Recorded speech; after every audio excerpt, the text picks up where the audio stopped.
नमस्कार, कैसे हैं आप सब। आज है 8 फरवरी और 8 फरवरी को दिल्ली के इतिहास में एक नया पेज जुड़ चुका है। इस नए पेज पे अब नाम लिख चुका है बीजेपी का, यानी कि 27 सालों बाद दिल्ली में बीजेपी सत्ता में वापसी कर रही है। इस वापसी में बीजेपी के उम्मीदवार, बीजेपी के लोग, बीजेपी के समर्थक, बीजेपी के नेता, ये तो सभी खुश हैं। लेकिन वही दूसरी पार्टी, यानी कि जो 12 साल से लगातार दिल्ली में कब्जा बनाए थी, आम आदमी पार्टी, अब वो सत्ता से हट गई है। सबसे दुख की बात है कि इस पार्टी के सभी 3 बड़े मंत्री हार गए हैं। लेकिन इसी बीच एक और पार्टी जिसकी सबसे ज्यादा चर्चा है, वो भी ऐसे लोगों के बीच जो राजनीतिक जानकार है। तीसरी सबसे बड़ी पार्टी, भले तीसरी पार्टी हो, एक भी सीट ना आई हो, उस सीट का वोट शेयर भी कम हो, उसने अपने उम्मीदवार भी कम उतारे हो, लेकिन इन पूरे चुनाव में अगर एक आकलन किया जाए तो सबसे बढ़िया प्रदर्शन उसी पार्टी ने किया है। आगे हम उसी पार्टी के बारे में आपको बताएंगे। उस पार्टी ने उम्मीदवार कम उतारे, सीट शेयर बढ़ाया, नहीं से जीरो से उतना आगे आई, और वो भी ऐसे प्रत्याशियों को जो अपराध के मामले में जेल में है। और उस पार्टी का नाम है AIMIM। ये पार्टी है असदुद्दीन ओवैसी की, जो हैदराबाद से आते हैं, हैदराबाद के सांसद हैं, और वो हैदराबाद से आके अपने 2 उम्मीदवार दिल्ली में उतारते हैं। दोनों उम्मीदवार बेहद शानदार प्रदर्शन भी करते हैं। सबसे खास बात है कि ये दोनों उम्मीदवार जो हैं, वो दिल्ली दंगे के आरोपी भी हैं। दोनों जेल में हैं। पुलिस कस्टडी के होने के बावजूद पुलिस कस्टडी में वो प्रचार करते हैं। जनता उन्हें इतना प्यार देती है, इससे आप समझ सकते हैं कि मुस्लिम बाहुल्य क्षेत्रों में जो मुस्लिम लोगों का वोट है, वो एक तरफा गया इस पार्टी को। इस पार्टी के लिए भी कहा जा रहा है कि भले आप मुझसे दुश्मनी करिए, मुझसे दोस्ती करिए, लेकिन आप मुझे भुला नहीं पाएंगे। इस पार्टी ने इतना शानदार प्रदर्शन किया है कि असदुद्दीन ओवैसी काफी खुश नजर आ रहे हैं।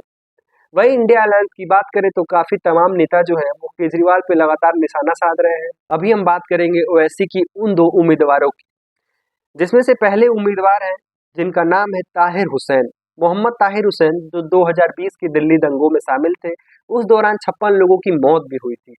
ताहिर हुसैन को ओवैसी ने मुस्तफाबाद से टिकट दिया था, और मुस्तफाबाद से जीत हासिल की है बीजेपी के मोहन सिंह बिष्ट ने। वहीं इस सीट पे दूसरे जो उम्मीदवार हैं, आदिल अहमद खान। आदिल अहमद खान आम आदमी पार्टी के उम्मीदवार हैं, और इनको टोटल वोट मिला है 67,637। और वहीं अगर मोहन सिंह बिष्ट की बात करें तो उन्हें मिला है 58,215। यानी कि दोनों के बीच के जो वोट मार्जिन यानी फासला है, वो 17,578 का है। जो आदिल अहमद खान है, वो 17,000 वोटों से हार गए हैं। वहीं जो इस क्षेत्र में तीसरी बड़ी पार्टी है, वो ओवैसी की पार्टी है, AIMIM है, और इसके जो उम्मीदवार हैं ताहिर हुसैन, उनको मिला है 33,474 वोट। यानी कि जो ये सीट है, यहाँ से मुस्लिम बाहुल्य है। इस सीट पर मुसलमानों ने अच्छा खासा वोट जो है वो ओवैसी की पार्टी मोहम्मद ताहिर हुसैन को दी है। इस सीट से मुस्लिम लोगों ने सबसे ज्यादा वोट मोहम्मद तारिक हुसैन को दिया है। तो इस हिसाब से अगर 33,474 जो वोट है, वो सीधा सीधा एक मुस्लिम समुदाय ने एकजुट होकर दिया है। अगर सोचिए यही 33,474 वोट जो है वो ताहिर हुसैन को नहीं मिला होता, ये आम आदमी पार्टी के आदिल अहमद खान को मिल गया होता, तो वो 17,000 से हारने के बजाय 17,000 वोट शेयर से जीत सकते थे। लेकिन यहाँ ओवैसी जी ने आम आदमी पार्टी और केजरीवाल का खेल खराब कर दिया। अब दूसरे सीट की बात करते हैं। दूसरी जो सीट है वो ओखला की सीट है। ओखला जो है वो एक मुस्लिम बाहुल्य क्षेत्र माना जाता है। ओखला के अंदर ही जो शाहीन बाग है, शाहीन बाग एरिया आता है। 15 कैंडिडेट उतरे थे। इन 15 कैंडिडेट में सिर्फ और सिर्फ 2 हिंदू कैंडिडेट थे, 13 मुस्लिम उम्मीदवार थे। 2 हिंदू कैंडिडेट में एक थे मनीष चौधरी, जो भारतीय जनता पार्टी से चुनाव लड़ रहे थे। वहीं दूसरे सतीश कुमार, जो बहुजन समाजवादी पार्टी से चुनाव लड़ रहे थे। खैर, बहुजन समाजवादी पार्टी के उम्मीदवार जो सतीश कुमार हैं, उनको तो 756 वोट ही मिले थे। लेकिन वहीं जो मनीष चौधरी थे, वो दूसरे नंबर पर इस सीट पर आए। मनीष चौधरी को कुल वोट मिला 65,304। वहीं जो जीते हैं आम आदमी पार्टी के उम्मीदवार अमानत उल्लाह खान, उनको 88,943 वोट मिले। तीसरी पार्टी, इस सीट पर तीसरी जो बड़ी पार्टी थी वो थी AIMIM पार्टी। इस पार्टी की जो उम्मीदवार है सिफा उर रहमान खान को टोटल वोट 39,558 मिला है। अब आप समझिए कि इस सीट पर 40,000 लोगों ने इनको वोट दिया है। और ये बता दें कि सैफ उर रहमान खान जो है ये भी दिल्ली दंगे के आरोपी हैं, पुलिस कस्टडी में थे। कस्टडी के बावजूद यानी कस्टडी को साथ लेके ये चुनाव प्रचार किए थे। पुलिस इनके आगे पीछे चलती थी, आगे ओवैसी जी चलते थे। जिस हिसाब से इनका चुनाव प्रचार हो रहा था और इनके चुनाव प्रचार के दौरान भीड़ हो रही थी, तो दोनों पार्टियों को लग गया था कि शायद ही इस सीट से वो दोनों जीत पाए।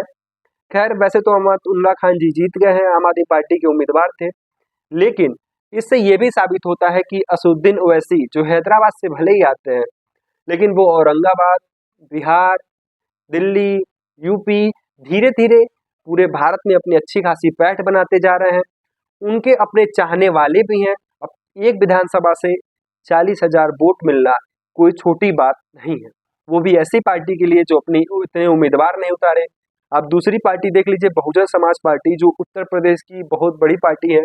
मायावती जी उत्तर प्रदेश की मुख्यमंत्री रह चुकी हैं। उस पार्टी को महज 756 वोट मिलते हैं, लेकिन असदुद्दीन ओवैसी की पार्टी जो काफ़ी छोटी पार्टी है, उसे इतना ज़्यादा वोट मार्जिन मिलता है।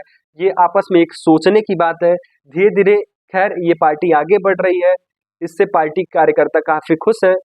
वहीं अगर बात करें दिल्ली में आने वाले सीएम की, सीएम का चेहरा कौन होगा, सीएम कौन होगा, इसको लेके खैर अभी तक तो बीजेपी ने किसी उम्मीदवार का नाम घोषित नहीं किया है। अब दिल्ली में भी 27 सालों बाद बीजेपी ने वापसी कर ली है, लेकिन अब देखना दिलचस्प ये होगा कि बीजेपी जो आम आदमी पार्टी के खिलाफ लगातार बोलती रहती थी कि ये काम नहीं हो रहा, ये अपराध है, वो अपराध है, आम आदमी पार्टी बोलती थी कि अपराध और सुरक्षा जो है वो केंद्र के हाथों में है, इसकी वजह से वो कुछ नहीं कर पा रहे हैं। अब डबल इंजन की सरकार दिल्ली को कहाँ तक पहुंचाती है, ये तो आने वाला समय बताएगा। आप मेरा वीडियो कहाँ से देख रहे हैं, कमेंट करके जरूर बताइएगा। वीडियो कैसा लगा ये भी कमेंट करिएगा।